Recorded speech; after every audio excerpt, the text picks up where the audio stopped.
আলাইকুম, কেমন আছেন সবাই? আশা করি ভালো আছেন। এখন আসছি সংযুক্ত আরব আমিরাতে একটা সাগর পাড়ে ঘোরার জন্য। আসলে এখানে আসি দেখি নিজের কাছে একদম আসলে যখন নিজের দেশের কথা মনে পড়ে আসলে নিজের কাছে খুব লজ্জাজনক লাগে যে একটা জিনিস। আচ্ছা, আপনি একটু দেখেন তো, এটা একটা কিন্তু সাগর পাড়, এটা আরব আমিরাতের একটা সাগর পাড়। তো আপনি একটু দেখেন তো, কম্পেয়ার করুন। যখন মনে করুন আপনি এটা আরব আমিরাতের সাগর পাড় না, আপনি একটু মনে করুন যে 5 মিনিটের জন্য আমার ভিডিওটা যতক্ষণ দেখবেন ততক্ষণের জন্য একটু ভুলে যান তো যে এটা আরব আমিরাতের সাগর পাড় না, এটা বাংলাদেশের সাগর পাড়। তা আপনি একটু কমেন্ট করুন তো, অথবা একটু গেস করুন তো যে এখানে কি মিসিং আছে। মনে করেন এটা বাংলাদেশের সি বিচ, বাংলাদেশের সাগর পাড়, চিটাং সি বিচ বলুন অথবা কক্সবাজার সি বিচ বলুন, মনে করেন এখানে কি মিসিং আছে। স্যার, কার কমেন্টটা আপনি একটা কমেন্ট করে জানান তো, একটু কমেন্ট করিয়েন তো আপনারা, তো দেখি কার কমেন্টটা সবচেয়ে সুন্দর হয় যে কি মিসিং আছে এই সাগর পাড়ায়। আমাদের দেশ হচ্ছে বাংলাদেশ। মনে করুন এই সংযুক্ত আরব আমিরাত আর আমাদের বাংলাদেশ একই সময় 1971 সালে স্বাধীন হয়েছে, দুইটা দেশ একই সাথে স্বাধীন হয়েছে। এই দেশ এই আমাদের 53, 54 অথবা 55 বছর যাই বলুন, যতটা আগাইছে এই দেশ, আমাদের দেশ কিন্তু আগামী 100 বছরও এর কাছাকাছি হইতে পারত না। আমাদের যতটা উন্নত হয়েছে এই দেশের 100 ভাগের 1 ভাগও কিন্তু আমাদের দেশ উন্নত হয় নাই। এই দেশের একটা চিত্র আপনারা দেখেন যে রাস্তাঘাট বলুন, মানুষ যতক্ষণ রাত নাই দিন নাই 24 ঘন্টা যদি রাস্তায় কেউ চলাচল করে, আপনি কিন্তু সম্পূর্ণ নিরাপদ।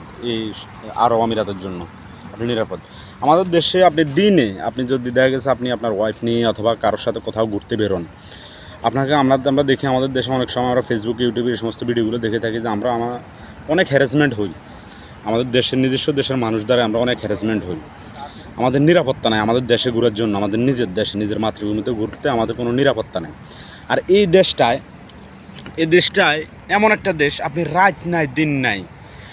আমি আসছি আজকে এখানে যতদিন হয়েছে আলহামদুলিল্লাহ, আমি আমার এই অভিজ্ঞতা থেকে বলতেছি, আমি দেখতেছি যে মানুষ যেভাবে চলাফেরা করে, বিশেষ করে ফিলিপাইন অন্যান্য দেশের যে মানে ফরেনাররা এখানে আসে, এরা যেভাবে চলাফেরা করে রাত নাই দিন নাই, এভাবে যদি আমাদের দেশে কোনো দিন চলাফেরা করতো মানুষ, তাহলে আপনি একটু ভেবে দেখুন যে কি অবস্থা হইতো, কি অবস্থা করতো আমাদের দেশের মানুষগুলারে। আমাদের তো এমনি সাধারণ মানুষের তো সন্ধ্যার পরেই অথবা দিনে অথবা কোনো একটা জায়গায় ঘুরতে গেলে আমাদের এমনি নিজের কোনো নিরাপত্তা নাই। তো এটার মূল কারণ কি? এটার মূল কারণ হচ্ছে আমাদের দেশের আসলে আমরা নিজেরাই। এটার মূল কারণ হচ্ছে আমরা নিজেরাই। আমি এই সাগর পাড়ে আসতে অথবা এমনি এর আগেও দেখছিলাম যে রাস্তায় যে ট্রাফিক সিগন্যালগুলো আমাদের দেশের সাথে একটু কম্পেয়ার করুন। আমাদের দেশে যে একটা যদি চৌরাস্তার মোড় থাকে, 4 রাস্তার মোড় থাকে একটা ট্রাফিক সিগন্যালে, সেখানে কমপক্ষে 8-10 জন, জায়গা বেঁধে 15 জন 20 জনও থাকে ট্রাফিক অথবা সার্জেন্ট পুলিশ 20 জনও থাকে, তারপরে কিন্তু তারা কন্ট্রোল করতে পারে না। আর এখানে আমি যতগুলো চৌরাস্তার মোড় দেখলাম, 4 রাস্তার মোড়, আমি এখন পর্যন্ত একটা পুলিশ দেখি নাই। এরা শুধু ক্যামেরা দেখিয়ে মানুষ এত আনুগত্য ক্যামেরার প্রতি যে ক্যামেরা, কিন্তু আমাদের দেশের আমরা আসলে মানুষ এত উশৃঙ্খল যে 15 জন 20 জন ট্রাফিক পুলিশ থাকা সত্ত্বেও আমাদের দেশের মানুষগুলারে কন্ট্রোল করতে পারে না একটা রাস্তার 4 রাস্তার মোড়ে। তো আমরা জাতিগতভাবে আমরা তো কত পিছাই আছি।